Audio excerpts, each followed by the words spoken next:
Bonjour, dans cette vidéo je vais vous parler de spectre de résonance magnétique nucléaire. On va essayer d'interpréter ce genre de spectre, donc ça sera la finalité en terminale S. Je vais quand même un petit peu vous parler des applications qu'on a dans la vie quotidienne. Alors la première qu'on a ici n'est pas trop éloignée de ce qu'on va voir, même si ça sera qu'en théorie, c'est la production de spectres de résonance magnétique nucléaire pour l'analyse d'échantillons avec différentes molécules dedans. Ça nous permet de prévoir la formule ou de confirmer la formule de certaines molécules. La deuxième application, elle est connue du grand public, c'est donc l'imagerie par résonance magnétique nucléaire, donc qui est appelée IRM. Celle-ci permet de reconstituer donc une image en 3 dimensions et c'est aussi basé donc sur le même principe que pour l'analyse des molécules. On va essayer de voir un petit peu ce principe. Donc le principe de la résonance magnétique nucléaire est basé sur une propriété quantique du noyau qui est appelée le moment cinétique de spin.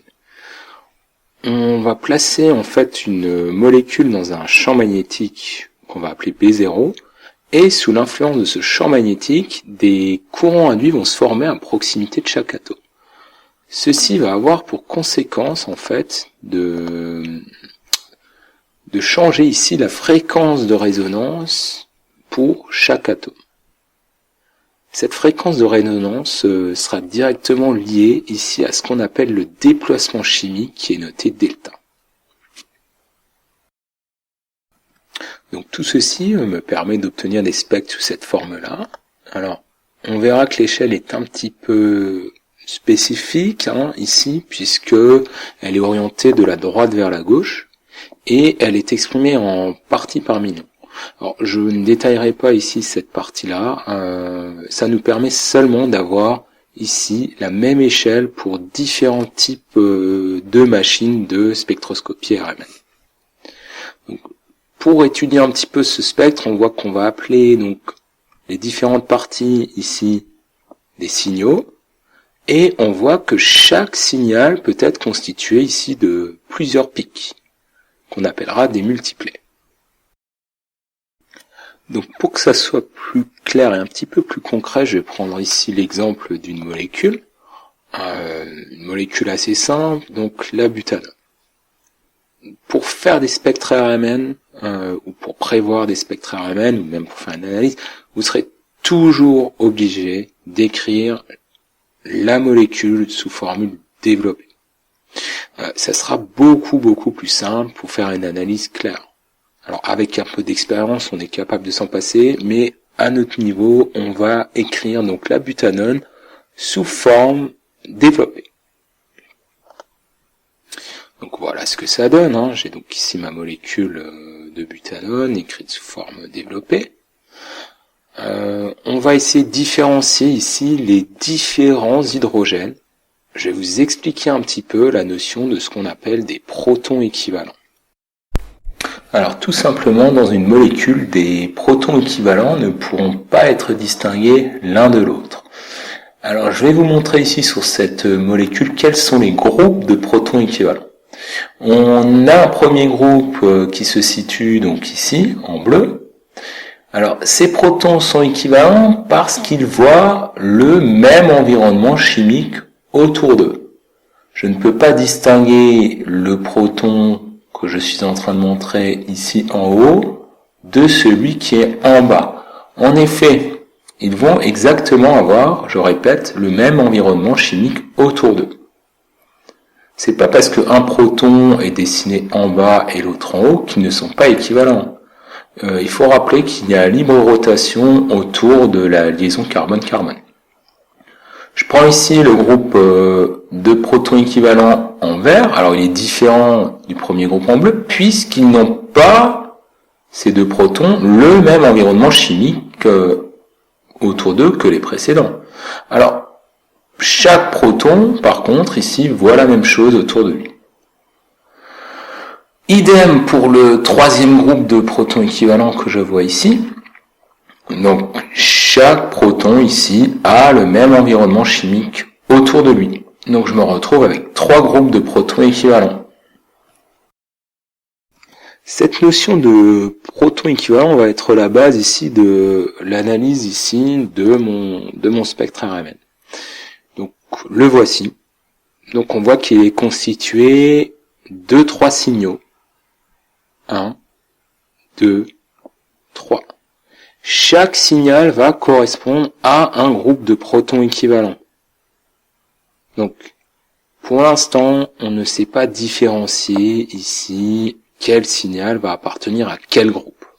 Je vais quand même vous mettre les couleurs et on va essayer de les expliquer par la suite. Pourquoi ce signal vert appartient à ce groupe-là, pourquoi ce signal rouge appartient à ce groupe-là, et pourquoi ce signal bleu appartient à ce groupe de protons équivalents. On voit ici notamment que le groupe de protons équivalents rouge est constitué que d'un seul pic, ce qu'on appelle un singulé. Mon groupe de protons équivalents bleus est constitué de 3 pics, ce qu'on appelle un triplet. Et mon groupe de protons équivalents verts est constitué de 4 pics, qu'on appelle un quadruplet. Je me retrouve donc ici avec mes 3 groupes de protons équivalents. Reste à expliquer maintenant ici la multiplicité des pics, ce qu'on appelle les multiplets.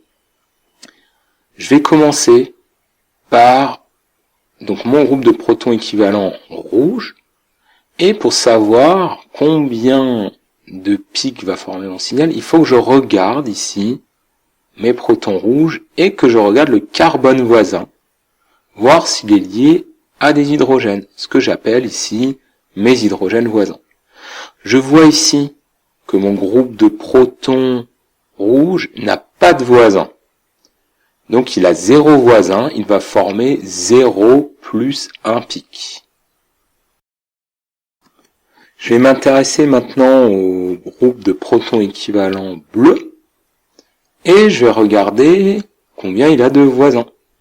Il suffit de regarder le carbone voisin et je vois que ce carbone est lié à 2 hydrogènes. C'est-à-dire que mon groupe de protons équivalents bleus a 2 voisins. Il va former 2 plus 1, c'est-à-dire 3 pics.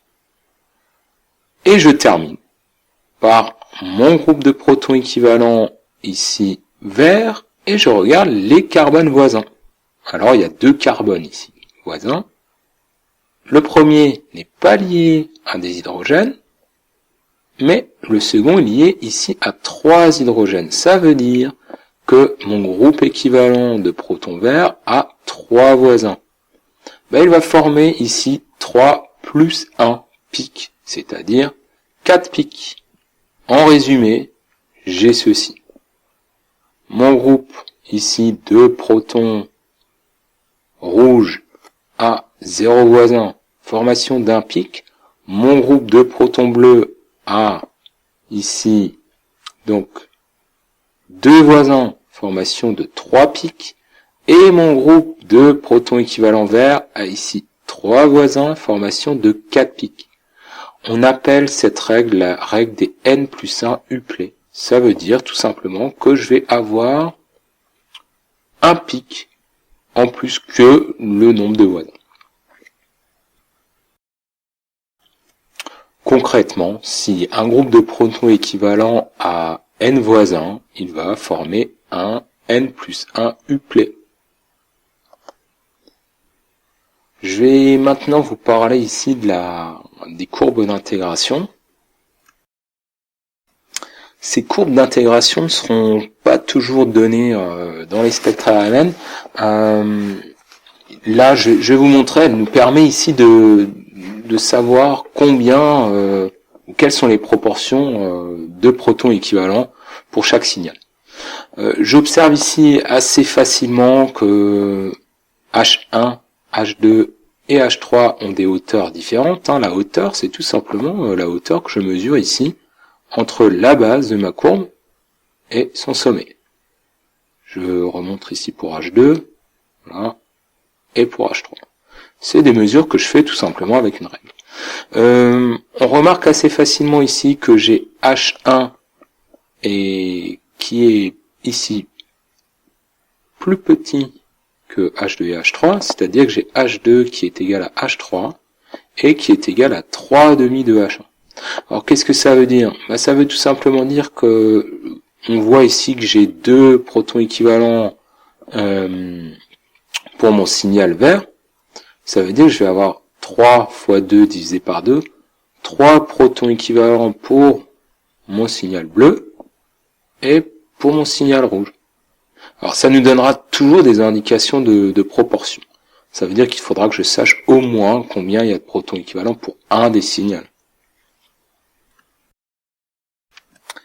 Pour faire un petit résumé de ce qu'on vient de faire, je vous remontre un petit peu l'ensemble. Donc j'ai ma molécule de butanone que j'ai écrite ici sous forme qui était donc sous forme semi-développée. Je l'ai écrite sous forme développée. Ceci m'a permis de repérer ici quels sont les groupes de protons équivalents, c'est-à-dire ceux qui ont le même environnement chimique.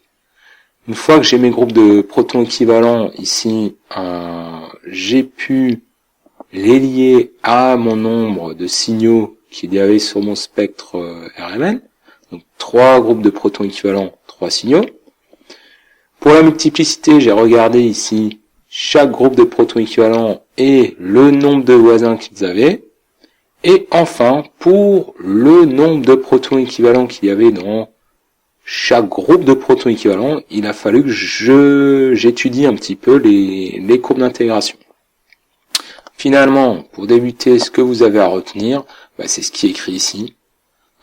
Chaque signal donc est caractérisé par ce qu'on appelle le déplacement chimique. Des protons équivalents vont avoir le même déplacement chimique, ça veut dire qu'ils vont avoir un signal qui se trouve au même endroit. Et pour la règle des n plus 1 uplets, des protons équivalents qui ont n voisins vont donner un signal constitué de n plus 1 pic. Voilà, en espérant que ça puisse vous aider.